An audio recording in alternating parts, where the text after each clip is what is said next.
जय जगन्नाथ। आज मो भद्रक संसदीय क्षेत्र में मो सांसद प्राथमिक भाव में नामांकन पत्र दाखल कर आज जे पवित्र अक्षय तृतीया और महाप्रभु जगन्नाथ रथकाट अनुकूल दिवस और निश्चित भाव में धन्यवाद देवी प्रिय मुख्यमंत्री नवीन पट्टनायक महोदय को से द्वितीय थर पर सांसद प्राथमिक भाव में मो आस्था प्रकट कर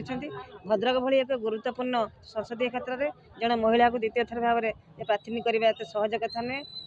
हृदय धन्यवाद दूसरी मुख्यमंत्री की एवं मोर संसदीय क्षेत्र में विजु जनता दल संगठन सुदृढ़ रही साधारण लोक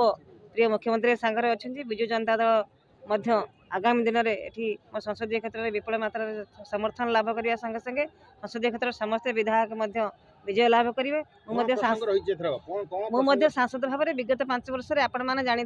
अनेक समस्या नहीं संसद भवन में उपस्थापन कर जातीय राजपथ कथा कहतु जो रेलवे स्टेशन उन्नति कथा कहतु विभिन्न लोक मान समस्या नहीं उपस्थापन कर निश्चित भाव में आशा रखी आगामी दिन में विजु जनता दल विजय लाभ करने संगे संगे मो सांसद प्राथमिक भाव में विजय लाभ करी और आशा और विश्वास रही प्रिय मुख्यमंत्री उन्नयनमूलक कार्य साधारण लोक पहुँची साधारण महिलाटे हो श्रमिक वर्गर हो मूलिया श्रेणी लोक समस्त उन्नयनमूलक कार्य साधारण लोक मान पहुँची तेणु निश्चित भाव में प्रिय मुख्यमंत्री षष्ठ थर पर मुख्यमंत्री हे ए संदेह ना विजु जनता दल जून 4 तारिख दिन विपुल मात्रा विजय लाभ कर।